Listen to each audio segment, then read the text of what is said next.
Moi, j'ai pas choisi de vous parler. Franchement, Ah bon? non, sincèrement, C'était non. imposé par la Imposé. Oui. C'est pour ça que j'ai pris d'ailleurs une thématique le dictateur. qui est un peu lourde, hein. Un peu lourde, on est d'accord.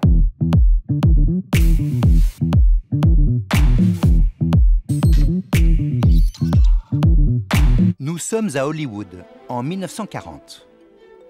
Ces images sont prises avec une petite caméra amateur. Au centre, c'est Charlie Chaplin, l'immense vedette du cinéma au travail avec ses équipes. J'ai choisi en effet de parler de ce petit film sur le tournage du dictateur de Chaplin. D'abord parce que Chaplin reste assez, moderne en fait, et toujours éternel. Et oui, évidemment, j'aime Chaplin, mais qui n'aime pas Chaplin? Chaplin, c'est un peu je sais pas, le Moïse du cinéma en fait.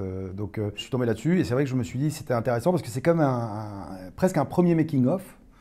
Parce que je vois pas d'autres, enfin en tout cas si, il y a les frères Lumière qu'on voit toujours aussi. Et je trouvais ça assez dingue de pouvoir le voir travailler un peu, d'avoir des images d'archives qui ont été retrouvées 50 ans plus tard. Quant aux quelques 20 minutes d'images prises par Sidney au cours de ce long tournage bousculé par les événements, elles vont disparaître pendant 50 ans. Ce n'est qu'en 1992 que la bobine de film sera retrouvée par hasard dans un placard familial. On le voit faire une scène, par exemple, avec le canon, la fameuse scène du canon, où le canon le suit au début du film, enfin, pour ceux qui s'en souviennent. Il est suivi par la bombe qui tombe, qui était censée être propulsée chez l'ennemi, qui se retrouve à le suivre, lui.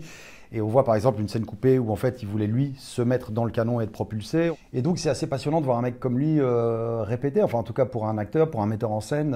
C'est souvent des plans séquences, des plans assez longs. Et donc on voit évidemment la minutie de ces plans, à quoi ça tient, le mec avec la poêle qui doit assommer l'autre qui doit... Il y a une scène, je crois, où il se plante lui. Cette fois, c'est Chaplin qui a oublié un geste.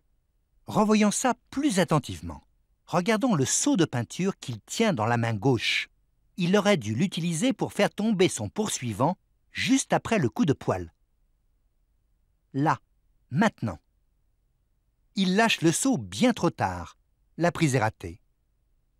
Voici la scène dans le film quand tout s'enchaîne bien comme prévu. Go on, take that.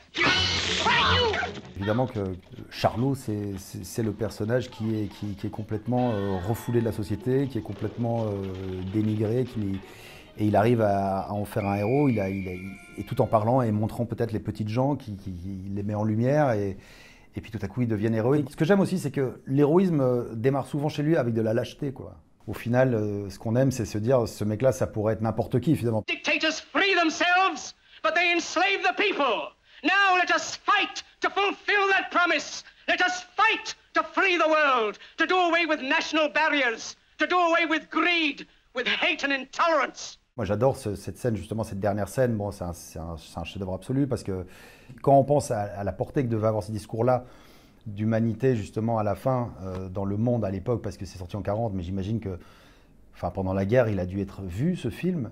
C'est hallucinant, quoi. Et finalement Chaplin, c'est ça qui est merveilleux, c'est qu'il rit avec le drame, que là on assiste à ces scènes, et qu'il faut quand même se rendre compte que c'est en 1940 qu'il tourne Le Dictateur, donc on est vraiment à la veille de la guerre, et il se fout de la gueule d'Hitler, de Mussolini. On voit aussi qu'il récolte de l'argent pour l'effort de guerre aux États-Unis, donc il est vraiment très engagé comme personne.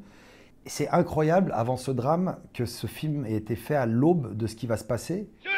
Chaplin s'est inspiré du débit, des regards, du ton, des mimiques, des silences, des postures d'Hitler, pour composer le personnage de Hinkel. Je suis assez fasciné par la satire, puis c'est vrai qu'aujourd'hui, je me suis dit, tiens, est-ce que si on faisait un film aujourd'hui, où moi, par exemple, je décidais de jouer Poutine, et de faire Poutine avec peut-être sûrement pas avec le génie de Chaplin, donc c'est quand même très risqué, mais c'est quand même très tentant d'imaginer une satire sur la folie de ce monde, parce que, je veux dire, on est quand même avec un mec qui nous dit qu'il y a des fake news, alors que le mec dit n'importe quoi tout le temps, qui parlerait en faux russe, parce que finalement il se prend pas la tête, Chaplin, il parle en faux allemand, il le fait parler genre en fait...